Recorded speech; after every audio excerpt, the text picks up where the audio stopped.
What a time to be alive, the age of information. So many people questioning creation. Come, take a seat or step outside to have a conversation. Let's listen, observe, and respond with compassion and truth. So this is episode 21 of the Fearless Shepherds podcast. I'm joined here by Osiris. Osiris! Yes. That's how I first met you at a men's circle. Big shout out to Kaizen and Imari. Yes. You came into the house a little late, and we were introducing ourselves, and I think you had some stuff going on outside of the men's group that you came in and you were kind of gathering yourself. And I think it was Kaizen asked you to introduce yourself, and you kind of did it not timidly, but I think you weren't fully present or dropped in, so you kind of said it softly. And he asked you to do it again, and you did it again in a way that really imprinted in me the energy that you emit, which is like this presence, kingly presence. And from then on, I was like, I want to get to know that guy a little more. And we were able to meet about a week and a half ago and just talk a little more. And I was so impressed with just the way that you carry yourself, the presence you have, the spirit that's flowing through you. So I definitely wanted to sit down and talk to you on this podcast because it's all about spirituality, divine masculine, and ways that we can usher in a spiritual revolution different than the way our fathers and forefathers had the same yearning, but didn't really have the path that I think we're starting to see. So yeah, I always love introducing myself, and people on the pod know who I am. So in a brief or a long introduction, who is Osiris, and what brought you to this chair here? One of my teachers always says, train the lion so that the lamb you are can rest easily. Wow. I think that's a metaphor for how I introduce myself and why the first one is gentle. Yep. You know, and then we're here. So Osiris, born Osiris, birth name. Incredible. God of the afterlife, fertility, middle name Seti, God of storm. And so those two are brothers. So I embody the dualistic, non-dualistic nature of my being. I own that all the way back to Kemet, strong lineage, family from Africa and Europe. Incredible. And that brings me to here. Yep. So when we speak about the paths that our fathers either had or didn't have, or the keys that they had or didn't had, I think they may have had them, but they maybe had to work a little bit harder or didn't have as much space to focus on the development and the accountability. And so that brings us to here. And it's good to meet you too, bro. Yeah. It's good to meet you too. I felt the strong connection from the time we talked at the first men's group. And then also the fact that it's here in Santa Monica, the fact that you're residing in this area, because I grew up in this city. So it felt very homely. Right. And I think we're also around the same age too, which we just discovered today. Right. So happy belated birthday to you. Thank you. Just recently turned 31. I am Fresh 30. off the birthday. We're in our Jesus voyage. Yes, 30 to sir. 33. Really, we'll jump into those topics as we get into the pod of wisdom and kind of the evolution from our teens to our 20s to our 30s, and how much my mind state has shifted coming into my 30th year of the things that used to be very important to me just are not important to me. And knowing how to say no and using discernment as a tool, it's been something that I think has shifted my path, and the understanding that the path will continuously shift. The spiritual relationship that we have with God is ever unfolding. And that's kind of a segue to the next question of spirit and what spirit means to you. You're someone who's a yoga therapist, which I recently found out, and I thought is something that I didn't even know existed, something that's an incredible voyage towards the other limbs of yoga outside of the asana, just the different ways that it can break you through a lot of either old ways, whether it's religious ways, or just an understanding in our society of like your mental and physical health needing to be something that you're very consistent with. But I think the spiritual health is something that's not ever talked about because of a lot of people's experience with faith or with religion or with certain people from a church. So in as many words as you'd like to share, spirit, what comes forward when you hear that word, and what does that mean to you? Hmm. Hmm.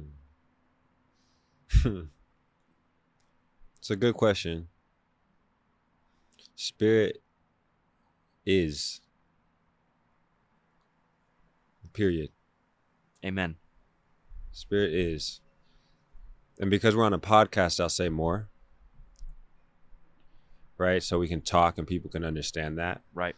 But that's either Confucius or Lao Tzu speaks about how once the truth is spoken, it's no longer the full truth.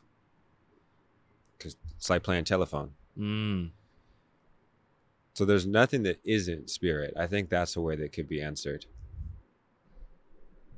Beautifully put. Now, if we talk about what spirit does or how spirit bees, that's a conversation we can expand upon that's more, I think, human and linguistic. But like, what is spirit? Everything. Right. 100%. Truly. Yeah.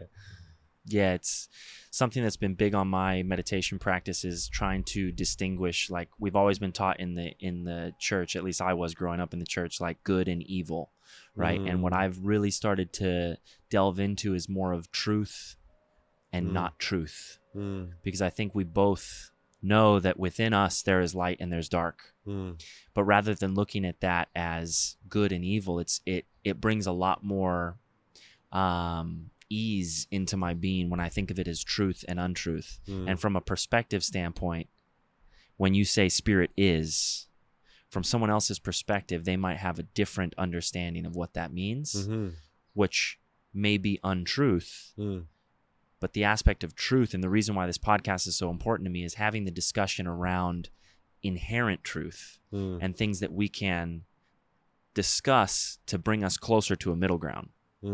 And so for so many of us that have come up in a religious background, there is a way and there is a wrong way. And so if you don't believe in a certain way, you're either going to burn in hell, or you're an infidel, or all of these different things that cause so much fear and dis-ease in the body, the mind, and the spirit.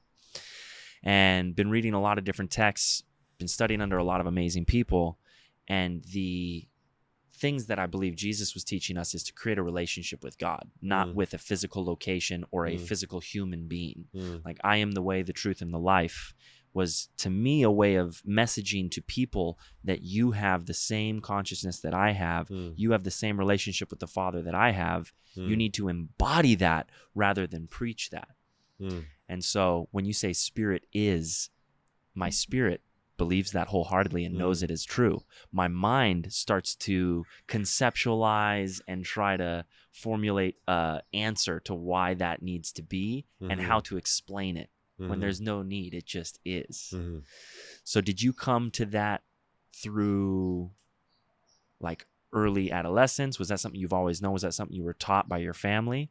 Or is that something that you've kind of gained through your experience in life? I never had to learn how to listen. Listening's different than hearing. Right. I'm learning how to hear. Right.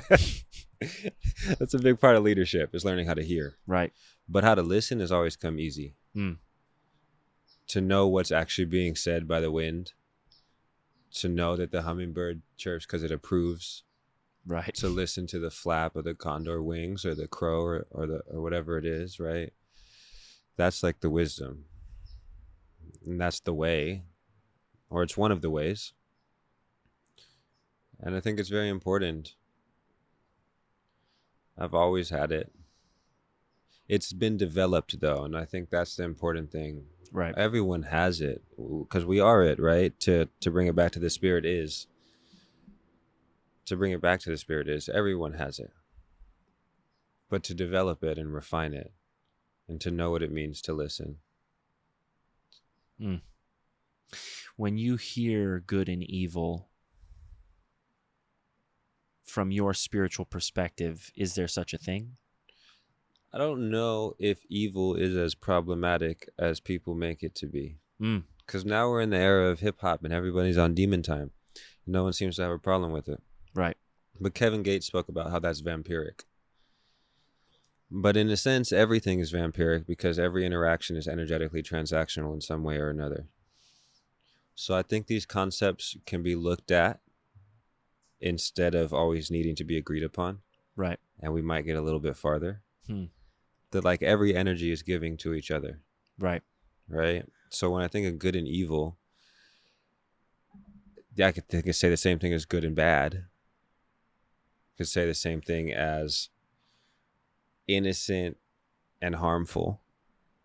Like these parallels that are also comparatives. It's tough to speak on that, right? Like if you ask me if I think something is harmful to someone and would I stop someone from doing it? There's certain things I would say, yes, I would intervene with that and I would interfere with that and I would stop that to the best of my capacity. I don't know if I have the power to cast on someone that they are evil. Right. Maybe I do and I'm not using it. But if that's the case, then I wield it. So Right. doesn't mean I have to use it. Right.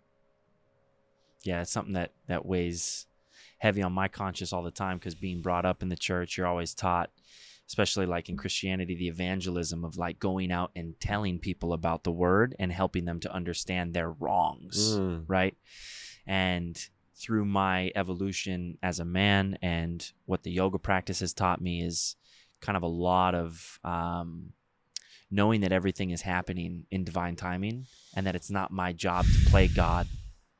And really it's the thing that I'm coming to is like, again, with the truth and untruth, at what point is it right to stand up for truth? And at what point is it right to allow and observe what, in my opinion, is untruth take place without intervening?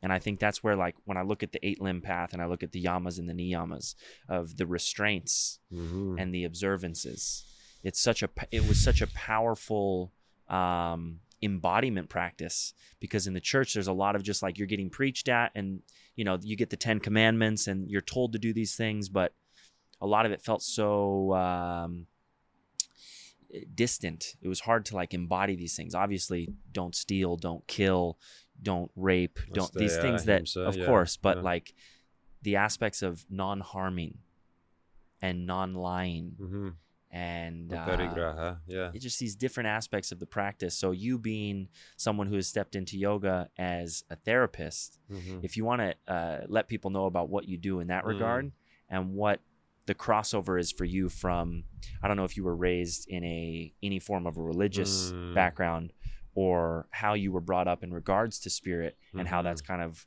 brought you to where you are now. Great question. Yeah. Great question. I think we'll work backwards. Okay.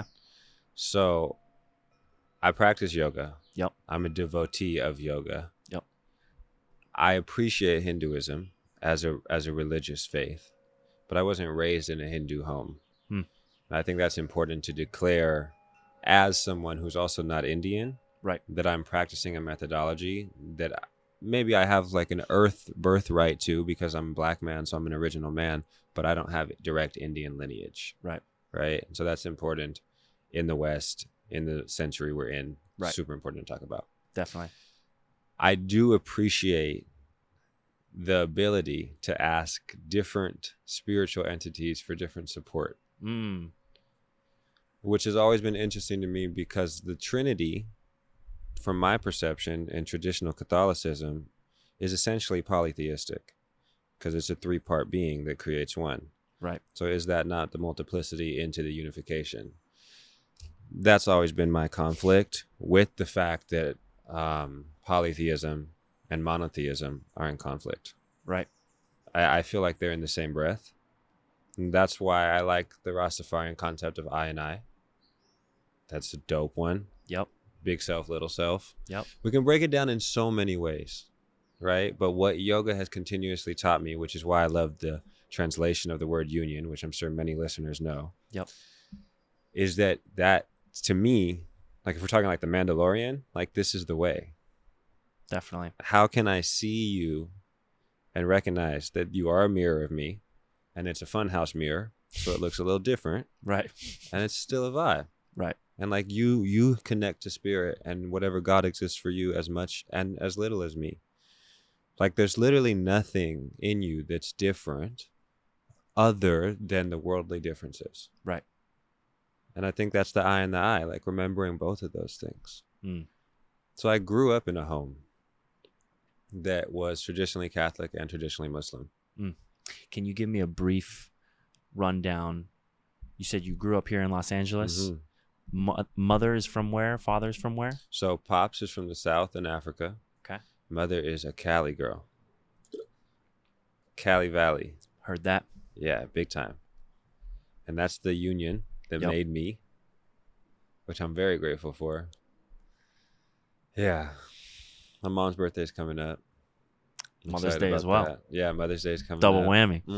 Anybody who's listening to this and are not around Mother's Day, make sure you still treat it like it's Mother's Day. Amen. Even if your mother's with us or not, just take a breath for the moms, for motherhood. Hallelujah. Love you, Mom. Yeah. And all the moms out there, man. Yeah. We'll talk about divine masculine and how important, the mother is in the household. And J-Ma. So, direct answer to your question. Yeah. I grew up in a home that was heavy on spirit, but had some room to grow with accountability. Because wisdom and application are different. Right. And so where I've brought in the family lineage further is by application of wisdom in the day-to-day, which is much more confrontational than literary. And that might be a segue, but yeah, confrontation. Owning that. Yeah, I think it's so interesting to see how everyone came into the world and their parents are like their God, right? Because that's all you know. And then as you start to hang around your friends and you meet your friends' family, and then you're in a school environment, you got your teachers, and everybody's perspective is shown onto you. So this I of like, you are seeing God in every single person, and you're able to kind of conceptualize through your own experience who God is outside of what you've always been told it is. So the spiritual journey is so fascinating to me, of how we come into this world, we're dependent upon our parents and or whoever is raising us. And then you start to gain this independence. And then what I'm praying for tremendously is interdependence, where we all can depend upon one another's spirit so that we can come towards this inherent truth and hold one another accountable towards these truths, which I think is a segue towards what we spoke about when we met last, but the aspect of color and the aspect of being an African-American man who wants to be a leader and is a leader in the community, and as a white man wanting to be and is a leader in the community. Those two things coexist in the same breath. And when we look at the last 100, 200, 300 years, there has been a lot of conflict.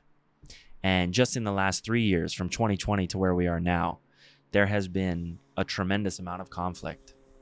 For me as a white man, I have a tremendous amount of empathy and a lack of understanding when it comes to the actual experience of racism in America, because I can tell you now that I have not experienced racism.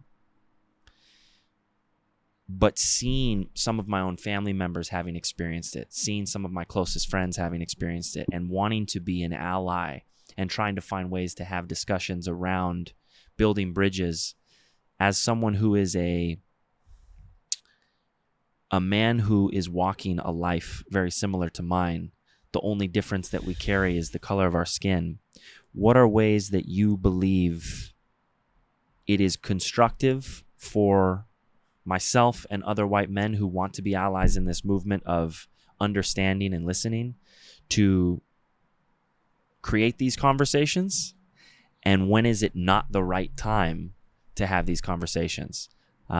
Because I think for you and I, we're ushering in this new wave of union and bridge building that I pray our sons and our sons' sons and our sons' sons' sons will rejoice for, as we look at our fathers and our grandfathers and our great-grandfathers having just built the temple one brick at a time. There's been things that have created great progress, and there's been great setback. And just in the last 3 years, I've seen great progress and great setback. So big question, what does the aspect of alliance and union mean, having this table with two men on the same quest with different backgrounds? How can we come together and unite? And how can we as white men also hold space to listen, understand, and learn from a man like yourself?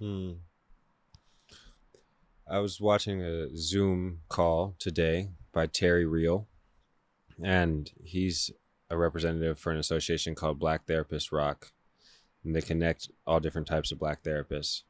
And what they were talking about today is system thinking, and how we can't tackle oppression without viewing it as a system that is functioning at its highest capacity the way it was intended to. So when we talk about oppression, it's not an accident. So first big point is to have the accountability awareness that the systems of oppression that we are witnessing are functioning.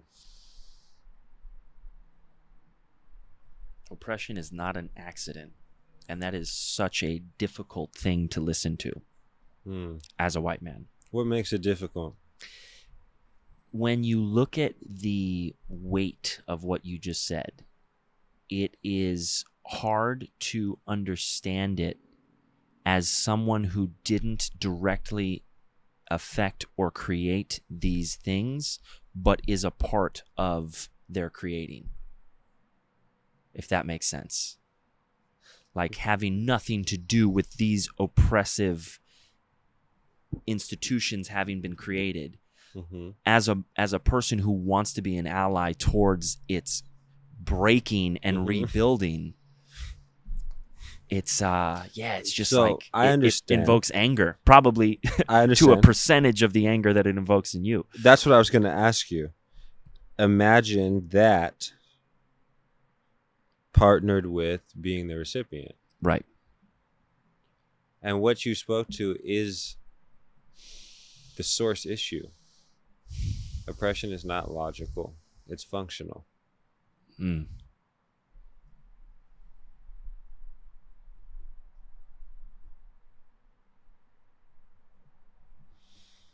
When we talk about the system, there are the different parts. Is it appropriate for a white ally to request the emotional labor of a black ally or a POC ally or a minority? But we'll talk about black people in this instance. Right. Is it appropriate for people to request the support and the information, to extract the information out of a black male ally just to become, out of a black male individual to become a better ally? My answer is that that is something that is very important to be aware of. Right. Which is why I feel comfortable having this conversation on a podcast. Right. If you remember when you asked me, I was like, well, that's a conversation that needs to go more into depth. Right. That's a bigger conversation. Right. So to all my black people out there listening, don't give away free game. Right. Either put it into a platform where someone is interviewing, or do the consolation work. You know what I'm saying? Right. Like actually be compensated for it. Right. Because the emotional labor does not equate to the return and to the yield from just spewing out my trauma. Right. And what's going to happen, unfortunately, a lot of times is white guilt tends to override the white chromosome's capacity to empathize. It's a survival mechanism. Right. It runs deep in the white unconscious. I can only listen to how much harm I haven't done before I remind you that it wasn't actually me, it was my ancestors. Okay. Right. Great. We know that. And I think that's the second thing. When we talk about like, when is it appropriate? Are we actually listening? Like, are we actually listening? Or are we asking because we want to be a good person? It's a very, very valuable question to ask. It's both. obviously, of course, I want to be a good person and I want to see wrongs righted. But I also want to know, I'm a solutionist. I'm always trying to think of, okay, this is where we are. Where do we want to be going? And in a sense, it's not necessarily my job to it shouldn't be on this is something that I believe, and correct me if I'm wrong, but this is something that should be initiated and is being initiated by minority community. Like, it shouldn't be initiated by the white community coming up with the ways to build solutions if these oppressive things were built by white people. And that's where the active listening comes in, is the desire to know what's on your heart and where you would like to see the direction. Because I have ideas, but I haven't gone through the oppression. My ancestors didn't go through the oppression. So it's, of course, wanting to do the right thing, but also wanting to know from your heart, your mind, your spirit, what it looks like to start to build those bridges. I don't think you're wrong. You said, correct me if I'm wrong, but I don't think you're fully right. I think it's a yes and. Okay. I think there's more space to expand. Yeah. Because I do believe that it is the oppressor's job to initiate the reparations. That's called accountability. It is not the oppressor's job to dictate the method in which those reparations are allocated. That is the continuation of oppression. Initiate, not dictate. Yes. I like that. If one has the resources to create the container, it is one's job to create the container. It is then that one's job to hire people who represent the minority body that is being communicated about to make sure that they're adequately represented. Right. And that's where we see a lot of faulty DEI efforts. That doesn't work. Right. We can't have people voting on legislation for people. We can't have people policing neighborhoods for people that don't look like them. Right. But that means spending time with people who don't look like me. Right. Right. And I say me here, so for anyone who's listening can know this is an I statement. Right. If I'm going to help a community, I have to spend time with that community. I can't just drop off a few loaves of bread every few weeks. Integration. Right. That's the listening. And like you said, no free game. It's like there needs to be a shift in people wanting to do good versus the actuality of doing good. So the initiation and the initiative to be taken, I feel like that's where more and more conversations need to be had towards actionable steps, not just towards what morally feels good and we talk about it and then no action is taken.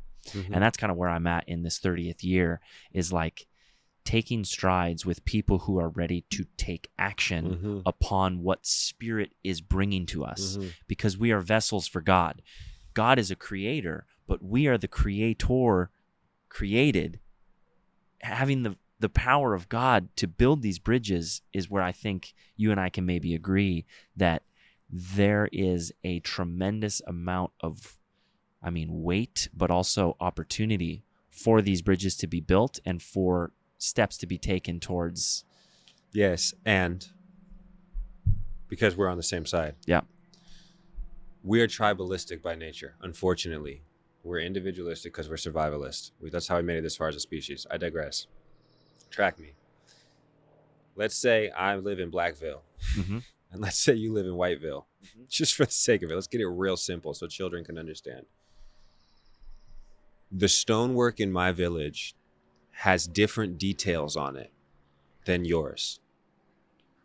So when you build a bridge to connect with my village, I need at least my half of the bridge to have my stonework detail.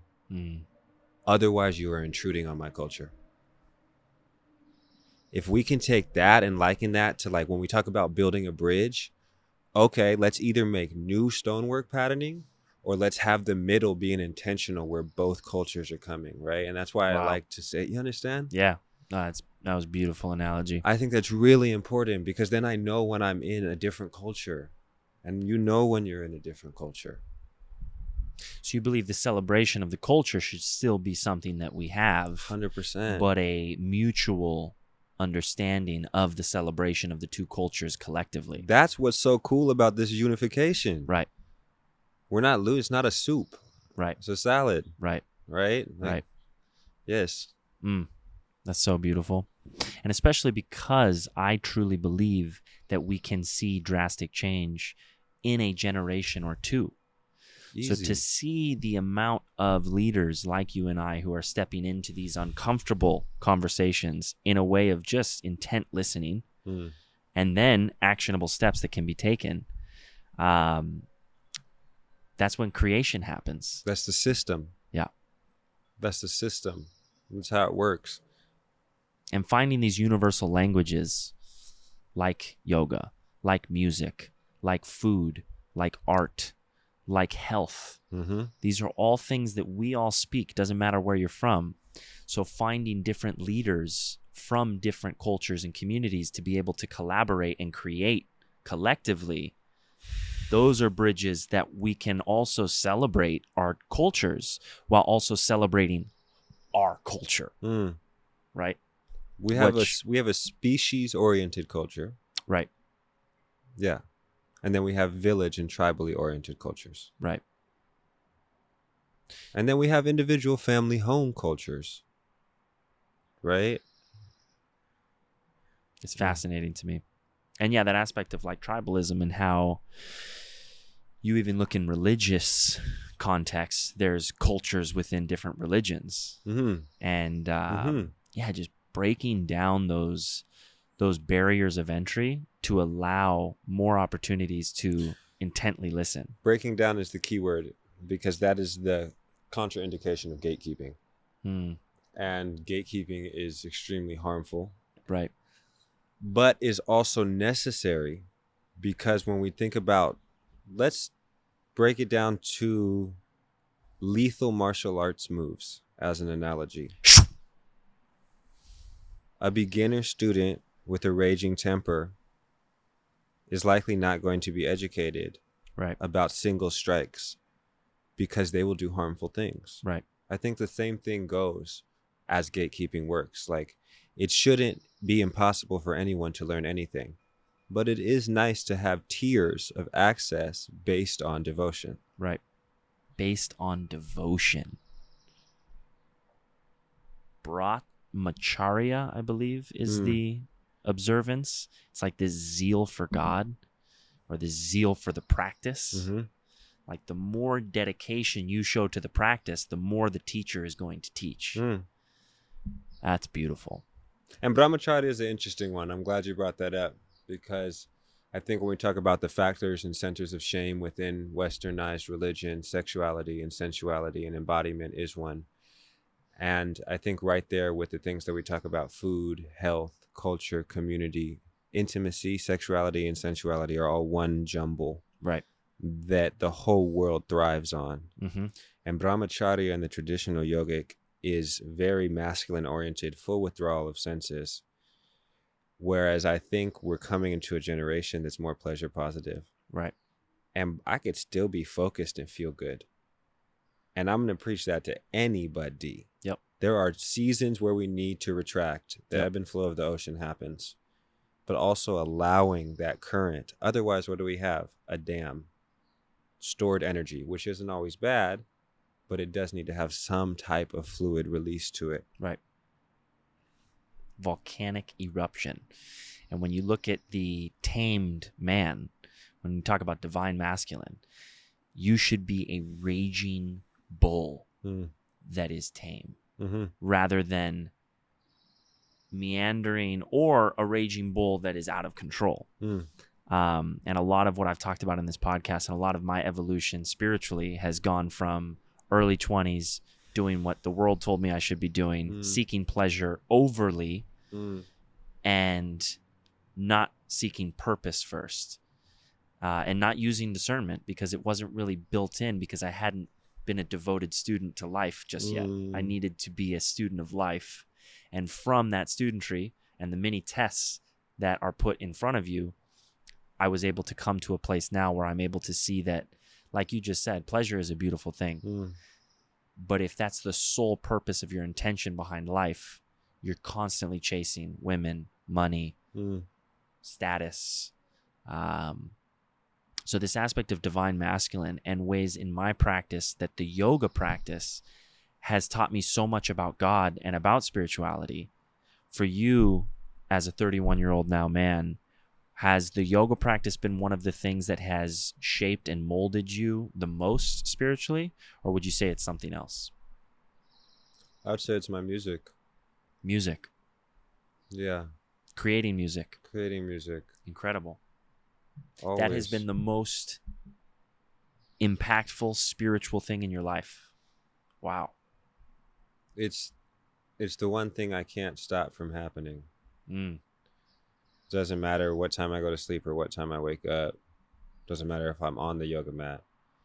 The amount of songs that always come to me, it's just always been that way. Wow. And I'm realizing that they're divinations. They're either directions of what I should be doing, reflections on how I'm feeling, or manifestations. But they're all prayers. I think my ancestors speak through song. Yeah. That's been the strongest spiritual voice. My golden compass, my true north. Wow. The movement, the yoga, is the dance that goes with the music. And in the West, we've broken yoga down incrementally, movement piece by piece. But when you time-lapse a yoga class, it looks like a dance. Yeah. And it is a dance. Definitely. Yeah, it's one of those things, too, that each time you show up to the mat, you think the physical practice is strictly physical, but it reveals so much of the blockages through your energetic systems, the different things that you're suppressing emotionally or mentally. And in Shavasana or in your meditation, you're able to feel God in a way that you weren't able to prior to the practice. Yeah. So that's beautifully said. I think for me, it's like the act of growing up in a big family and always, wanting to be getting the attention of the people who were around me. It came from a place of wanting to serve. And so I see so much of that in what I am now as this man of service. And so I want to talk to you a little bit about Jesus. Jesus! Do you have any emotions that come forward when you hear that name? You are holy. Oh, so holy. There's been some of the best songs ever written, like love songs ever written. The best love songs ever written are about Jesus and all of Jesus' homies. It doesn't matter where they were on the planet. Like devotional songs are the most amazing love songs. Yeah. Like when you can feel the vibration of submission to the divine. It takes so much courage to be that humble. Yeah. To sing songs that were sung before us. I love Jesus. I think it was cool. I was actually going to ask you, how would you feel about putting up another Last Supper across from white Jesus with the black Jesus as a touch for your home? I'm so down, bro. I swear to God, I was going to ask you for just so people know what he just said. We have the Last Supper in our house because a lot of where this community was built was around food and around feeding people. And Jesus at the Last Supper is feeding the disciples, telling them, eat my flesh is the bread. But having a black Jesus. But not instead of. No, across from. Across from. Or like maybe even next to like. Bro, I love when we talk about this community building, I think that's it. I love that.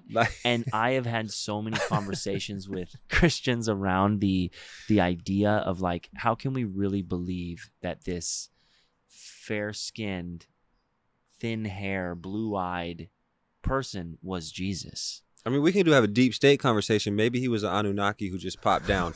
I digress. I think he was a human. So, like, yeah, geographically, it doesn't make sense with regards to I genomes. heard you call him divine, though. Do you believe he was a human and God, or do you believe he was just human?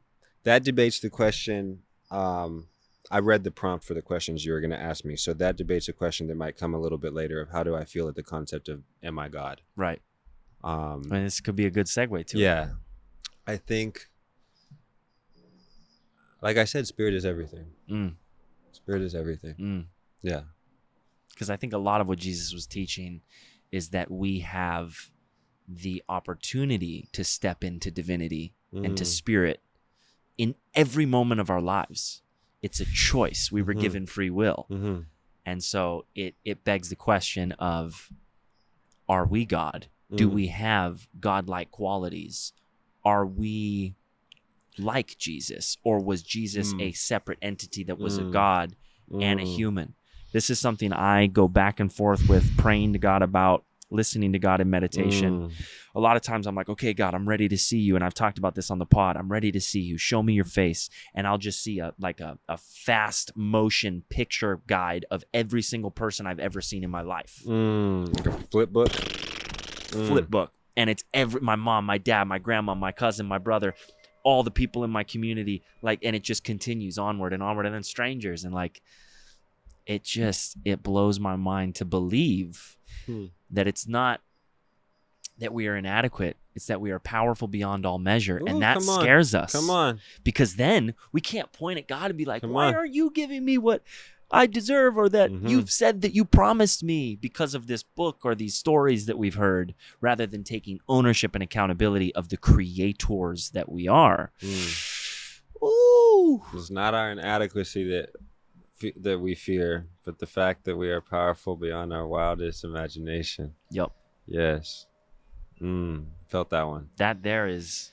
Yeah. So I'm going to circle back and answer what you said, referencing what we said in the beginning. Yeah.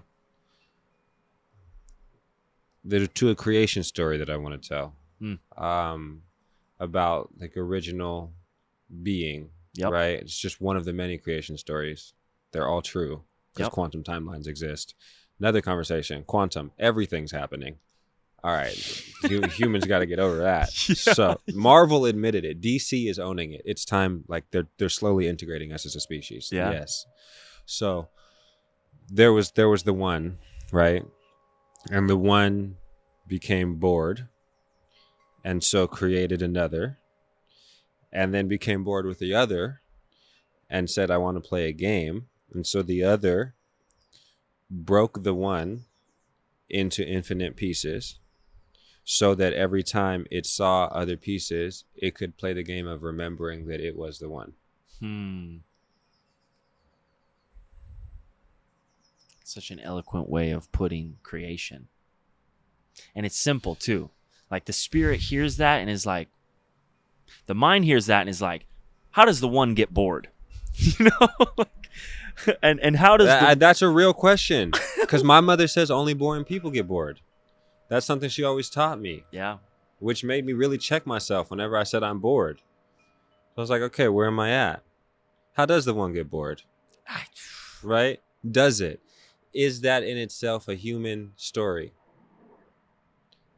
I think God is so much bigger and grander, and word can't even describe to what we think God is. Like it's so much grander, and our mind wants to conceptualize it and have an answer to it, and it takes us away from the actual embodiment that I think we're here to be. Correct. So that's where I feel like a big part of what God is sending me is like this bridge between the spiritual community and the religious community. All these different communities, like breaking down these walls until we're one community, which ties into the allyship that we were just talking about. And it's just this inner optimist in me that is so, I have so much faith that it's possible, but it's something I've been praying for is like, okay, God, show me the way. And God brings me people like you. And God brings me people like Steve and Mike. And God's bringing me these visionaries, these Mm. people who have vision similar to mine, but sometimes a little different. And it's like, okay, I have to let go of what my vision of the new earth looks like Mhm. and be able to be malleable and hear what other, because it's not about me. Mm. It's so much grander than me, which is that Mm. same thing. God is so much grander than anything Mm. that my mind can conceptualize. So it's just so interesting to ask that question of, like, how could God get bored? Who is God? And did God create us as this game to see itself in creation, like to experience itself? God was like, okay, I'm going to create these humans, Mm. which if we were created in his image, makes me think like God is a similar being to us, Mm. but different, and then give them free will and give them these choices and just watch it play out like from the tallest scale. And then the aspect of everything being pre-written and predestined versus free will. Mhm. Those things are hard to conceptualize. In the church, it's said that God already wrote your life. Mhm. So is that free will? If God already wrote, predestined what it is that you're doing? Well, it's like I can drive down this cul-de-sac if I want to, but if I need to get to the other side of the cul-de-sac, I'm still gonna have to bust that U-turn eventually, Right. unless I drive through the houses, and then I have to pay that. Right. That's a big insurance fee. So it's like whichever way you want to go about it. Right. But I do think there's something beautiful there about like order my steps in your word. That song, like a lot, like let me just follow the steps that are here for me. Mm. It's going to be as beautiful as I think it is. And that's that aspect of, to me, where we talk about habits, we talk about divine masculine, and we talk about stepping into, you look in the yoga practice, our dharma, and the reason why we're here, why we were given the gifts that we were given.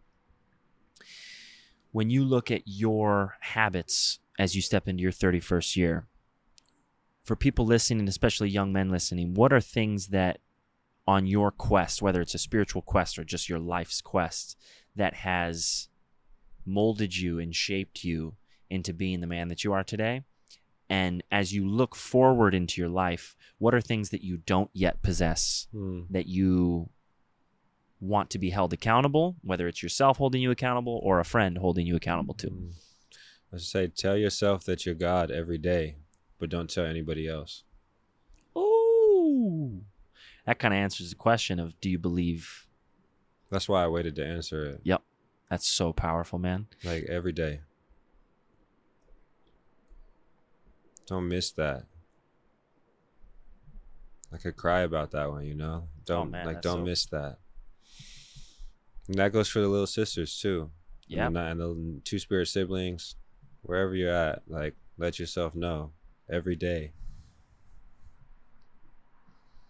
So that if ever you feel disconnected from that source, there's at least that anchor for that day. Ever you feel disconnected from source, I am God. And just like remember that. Right. Yeah. So that'd be first thing. I'd say like habits. Right. Then I would say simple things like brush your teeth, scrape your tongue, do the oil pulls. Because I have a friend, his name's Kale. He's from Sacred Sons, Kale. And he speaks about what mouth means in traditional Hawaiian language of Kauai, of Maui. And it's like, it's wa. That's the name for mouth. And it translates to generations. So everything I speak has been spoken and is reverberating through the quantum field into the next generations, already manifesting what they're going to do. Wow. So physically cleaning the mouth, when we like link that to Ayurveda, like keep that clean, keep it fresh. You can still talk your shit. Curse like a sailor. Right. You know what I'm saying? Be nasty. Right. But keep it clean. Right. You know what I'm saying? Saucha. Like, yeah, saucha, exactly. Purification, you know? So I would say that's important. Something I've learned. Big time. Just to evolve upon that, self-body care. Strengthening as much as restoration is so important. Chiseling as much as beautification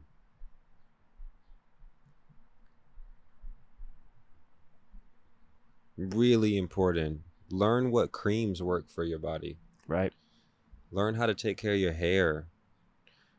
Don't use the razor that doesn't feel good. You know what I'm saying? Like, try different Q-tips. Put lotion on your feet. Yep. Take a bath. Like, be comfortable. Because a comfortable man is a much more dangerous man than an uncomfortable man. Yep. And we want to be dangerous men. Yep. We want to be very dangerous men. Yep. But I want to be comfortable in that. I don't Yep. want to wonder if I'm good. So if I take care of me at home, then I can show up, because no matter what comes, I'm like, I'm good. I'm okay. I'm good. Do you think that in order to access the man that I think all men were created to be, that we need to have a divine feminine or a partner by our side? And in so, because in my own experience, and I've talked about this on the pod, it's better to be alone than with the wrong person. But do you think it's essential for us to find a person to access that level of, like, divine masculine? That I think, are there levels to the divine masculine? Can you reach that on your own, or do you need the yin to the yang? It's an interesting question. I haven't reached even like my middle elder phase yet, right? So I can't say about how the alchemizing effects of parenthood and partnership will change me, and Right. if it's necessary. Is that something you yearn for? It's not something I yearn for. It's something I know that is mine and is coming as I clear the path. It's just non-negotiable. I'm right there with you. Yeah, I know with who. I know when the timing is. Right. 100%. Yeah. I know what the resources have to feel like. Yeah, I'm clear on it. Have Yep. been for a long time. Yep. And if you're listening right now, you know. So, with that though, I will say, well, I love her so much. That's crazy. I don't think it's necessary to have a divine feminine counterpart, because I don't know if that's fair to the non-heteronormative relationships. But what I will say, though, is that regardless of romantic preference, the dopest, strongest, kindest men I know, regardless of their sexual orientation, are surrounded by amazing women. It doesn't matter who they date. Yeah, that's powerful. You feel me? Yep. Because there's divine and toxic with both men and women. And that's just necessary. For sure. Get you some home girls. Yep. That embody that. That embody the queen archetype, the high priestess, the world, who you sometimes think about physically being attracted to, and who every time you recognize that the friendship is more valued than the attraction, and that's what the staying power is about. Get some of those potent, who like test you, but you still see their beauty. Right. That's where a lot of men can't go.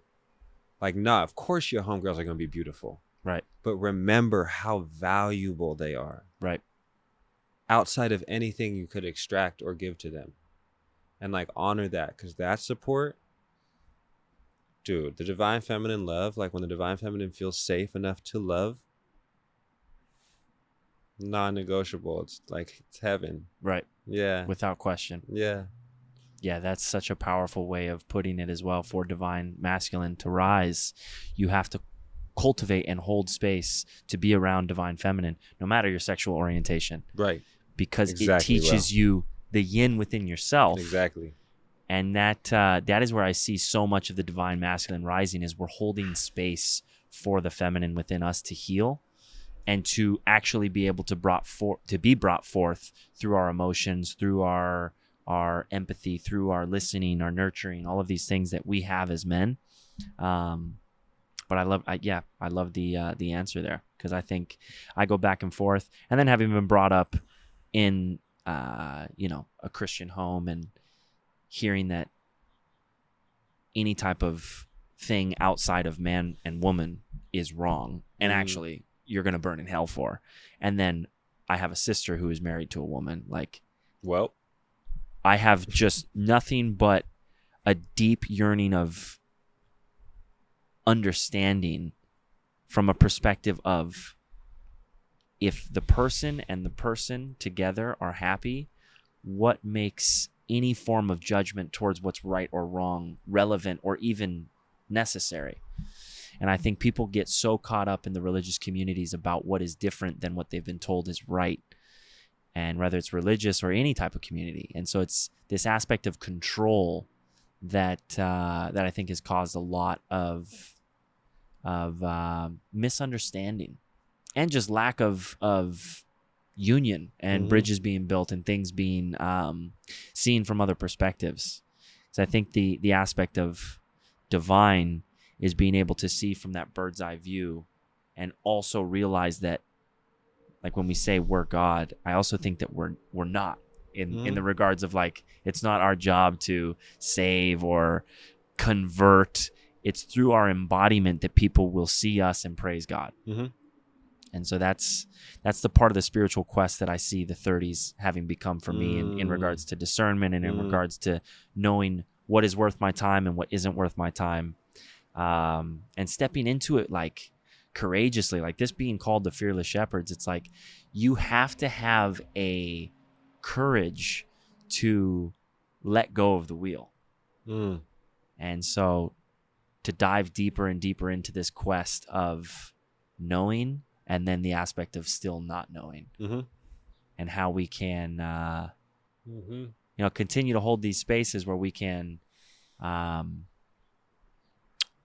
see from others' perspective how little we know, and then take those opportunities to shine what it is we do know, because it's going to be continuous evolution to see how God presents itself, how man and woman present themselves, and how, as we continue to find inherent truth, we can start to see like this bridge of, I see revelation and this bridge of heaven and earth. And like, I've never really resonated with hell, that aspect of eternal punishment. It's hard for me to understand an all-loving God in that manner. But I do believe that in this aspect of revelation, like a lifting of the veil, these truths revealing themselves through people's embodiments. It's very interesting to me, the age that we're in. And when you look towards the future, what do you see as inherent truth? What do you see as north from your own embodiment? And then from now that the globe is becoming much smaller and these phones and technology are connecting us more than we've ever seen, do you see there as a way of bridging heaven and earth and seeing this golden age that we step into? Or do you think that there's a lot of work yet to be done? Yeah, I think off-planet living is very feasible. And I think that's going to be our first bridge of heaven and earth. Wow. 100%. I think that's where we're going. Yeah. I think humans are almost at the level where we're ready to interact with other species. That's what racism has been training for. Wow. We have to get it here because it's just skin different. Right. When it's entire What if my entity... face is in a different place, fam? You gonna lynch me? It's fucking gnarly, dude. It's gnarly. That's what this whole thing is. Right. And that's what's... Dude, I've never heard that perspective, but that is crazy from the God level to think that this is in preparation for the introduction of other sentient beings. For the introduction to us. Right. The Intergalactic Council has existed. Humans are figuring it out. Jeez. So profound. So you see in our lifetimes some Intergalactic Council, some Star Wars level. I think we'll at least have a sky rail to some sort of I don't want to say, it's not going to look like the Justice League, but like I think we're going to learn how to live in the different layers of the atmosphere. Let's say that. I think that's feasible. Do you see the Earth sustaining itself at the level that we're going? I do. That's beautiful. I do.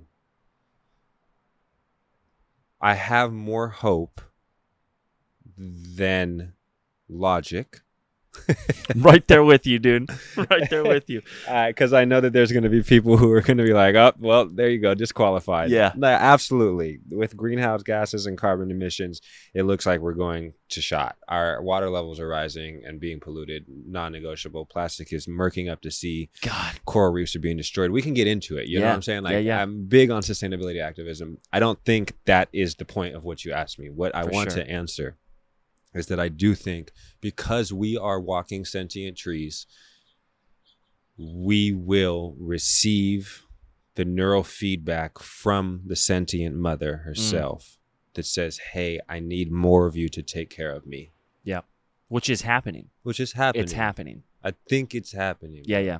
I agree with you wholeheartedly. And I think we're creating systems for that to be more and more a part of the conversation. And more a part of the conversation is how, from the beginning of this conversation, we're going to see bridges built. Because the power of our voice, and to hear you say what was that, Hawaiian word of the mouth. Yeah. That is so amazing to see that we are just rippling outward generations behind us to create what it was on their souls to create. And it just wasn't in the divine timing for that to be created, but they did the necessary thing. Do you believe in reincarnation? I think it's possible. Yeah, because when I think of ancestors and I think it's just possible. This continuous reflection. That's the totem. Right. The 7-7 both ways. I think reincarnation...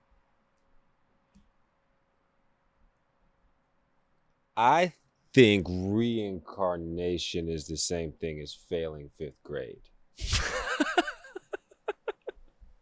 I'm going to keep it a stat because I've been around these spiritual streets for a while when I talk about many lifetimes. Yeah, like, yo, you got to go run that again. You missed some things, fam. I just think of me in 5th grade, man. Fuck. I missed a lot of stuff. Like, you're missing things. And I do think the soul cycles. Right. I think we go to different realms to learn different lessons if we complete and work on what we're supposed to and submit our work at least by a reasonable time. Like, okay. And I do think you can get out of here with like a low 70%. Definitely. Yeah, it's not like if your credits are there, it's not grade based. I think that a lot of people miss that. Yeah. A lot of evangelicals miss that. Yeah. And end up getting that 68 because you were punitive to someone else. Right. You could have had a 70. That's powerful. Yeah.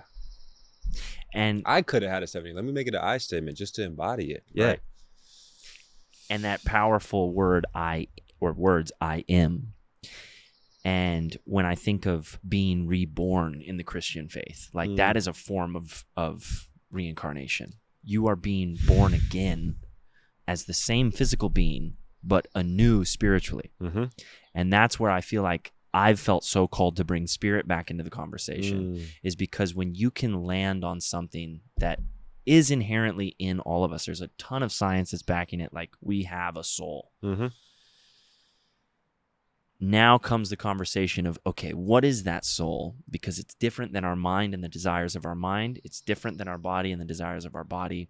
So the conversation around that, I'm so fascinated to see what the next decade has in store for leaders like us to create experiences, education, and opportunities for others to embody. Because that's what, I've been lit on fire the last few years towards creating community so that other people can see, feel, and understand what it means to be spiritual. Like, to me, when I look at Jesus or I look at any of these guru, godlike people in the history of mankind, they didn't perform service when it was convenient. Mm-mm. They were service. Mm-hmm. They lived for others. Mm-hmm. And so in today's world, the Western world especially, that is almost looked at as weakness. Whereas if I believe wholeheartedly in the divine masculine rising, we are kings by leading as servants. Mm-hmm. We show our wives that we are loyal to them by serving them. Mm-hmm. We show our children that we love them through the time we spend with them. We show the community how to lead by embodying leadership, which a lot of times isn't about tooting your own horn or being the loudest in the room. It's a lot of times kind of the way you enter a room, where you walk in and your presence is felt. You don't have to say anything. I want to note that nowhere on that list did you say renunciation or poverty. I think those are a bit outdated forms of kingship and leadership. I mean, it's important to have that full war chest. Stepping into those things. Yeah, And to embody peace. Right. Make sure the resources are on point. Because why does war happen? Lack of resources. So this age of this golden age, this new earth that I'm talking about, that is an age where everyone has the opportunity to step into. Because I think of abundance, when I think of the word abundance, I think of the Western word abundance, of material things. But if I think of abundance in like this new earth realm, I think of all your needs are met. So your stressors aren't on the things that you need. You can avert your attention to the things that are actually going to create bridges and create change, which, I mean, that's a whole podcast in its own right of what that looks like, of how we can take a lot of this institutionalized oppression and start to redistribute things in ways that are transparent. The California Reparations Board just came to an agreement. I don't know if you saw that. Yep. $648 billion worth of reparations that any Black American who lived in California between 1930 and 1980 would receive $1,300 a month for the next decade to allocate. That's the way they split it up. I think that's incredible. That sounds dope, for sure. I think that's incredible. It's still not going to change anything, but it's a cute attempt right. at reparations. Right. And you know what I'm saying? That's where it has to start. For sure. Because when we talk about system work, a lot of times people see how big the problem is and say, I don't know where to start. Right. Whereas Black people say, we've never known where to start because we didn't start the problem, but that doesn't mean we can't keep going. Right. So let's keep going. Right. Yeah. And that's the optimist within all of us, is like, okay, we see the horror and the sin and the wrong that was. What are the steps that we can take towards righting those? You're asking me? I just think that's something that's that the question that we should ask. One should ask themselves. Right. Yes. And ask educated people. If I just ask myself continuously a question I don't know the answer to, I'm not finna find the answer. Right. I'm gonna sit there not knowing. Maybe God will tell me eventually. I think God speaks to us in our circumstances, right? And the people that are right in front of us. Ask around, like yeah. That's what's happening. I think that's a huge message that I've spoken on a lot of the last pods. But in a time where we are seeing crazy amounts of anxiety, depression, loneliness, and the aspect of community, and what I hope to inspire is more leaders to step into their leadership, more community to be created through people getting uncomfortable and holding space. So when you look towards spring, when you look towards what's ahead for Osiris, you having just stepped into the community a few times, coming to a potluck, kind of seeing what the community is here, doing what you do of bringing your gift and skill to kids and inspiring the next generation. And then there's parts of you that I have no idea about, and I'm really excited to have more conversations with you and hang out with you more, because I think there's going to be a lot of ways that we can collaborate and build these bridges and dive deeper into a lot of the topics that we spoke on today. But when you look at spring 2023, what's blooming for you, and what are some of the big goals, some of the big things that you're wanting to see come into fruition, maybe summer, maybe fall, or maybe beyond? How can people follow that journey? Well, you can follow it by finding all my information, Osiris 8. You can look Osiris 8 on anything. You can also go to flowforlove.com, flowforlove.com, or Osiris 8, OSIRISI 8. And that's where all my upcoming courses are. So I have 8-week group containers for yoga and wellness and yoga therapy. And then I also do private one-on-ones, I do couples yoga therapy, and I do corporate wellness breakout sessions. Incredible. So that's what's coming up this year. Working on some partnerships. Also, just signed a non-exclusive, which is very important for anyone who is into contracts. If you can get a non-exclusive, I signed a non-exclusive contract with a new modeling and commercial agency.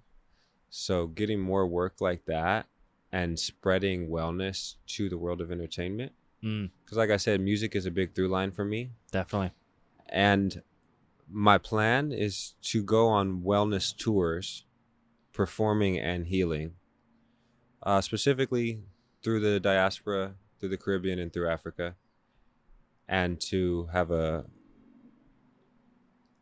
transcontinental cultural exchange that goes exactly through the same route as the Atlantic slave trade, where we can actively heal those same points, throwing concerts and yoga classes at the ports where slavery was happening, reclaiming the land, and doing this with different practitioners throughout that entire journey, and letting that probably run for like the next 10 years or so. That's like that's the 10-year plan. So that's what's all bubbling right now. That's incredible. Yeah. I just saw, I follow a lot of different pages on the gram. So just to be clear, Osiris 8 on Instagram. Mm-hmm. Cool. Osiris 8. OSIRIS number 8. The Compton Gardening Initiative. Their land was being taken from them. They have a gardening community center that the city was saying is worth this amount. You need to buy it for this amount or we're taking it. We could talk a lot about that. But they took initiative towards putting it out into the social media and to their connections of, hey, we want to raise funds to keep a community center thriving and a place that we can gather and grow. Not only food, but relationships and community. They raised way more money than they needed to. And it showed me the power of not only community, but asking for help. So like when I think of your 10-year plan and how grand that is and how many people who are well off that want to invest in people like you who are doing the work, and God is just continuously sending those types of angels into people like our lives because God wants that to happen. So God bless you on that 10-year plan and beyond, because that's only planting more seeds towards what I think your life is going to be, which is just, you're a gardener, bro. And it's got my wheels rolling on ways that, you know, will be of great support, all of us at the Healthy House, and ways that we'll collaborate and just watching each other shine, but then also stepping in and finding ways to shine together. It's incredible. Necessary. Very much so. Yeah, I echo that. Thank you. I received that. Anybody who's hearing this, who's interested in investment, you know, reach out to me. Definitely. It's all there. That's a big yes. I'm not going to curve that. And then also, I imagine we'll get some type of event going at the Healthy House. Most definitely. You know? Most definitely. Like so many ideas. Yeah. I'm excited to talk to you more about your journey in yoga, and I appreciate your time on the pod. I always love to pray. So if you don't mind, I'll pray. And then if there's anything else you want to chop up, we can do so. Yeah, let's pray. And just take a moment to listen to the wind chime in the distance, the wind blowing,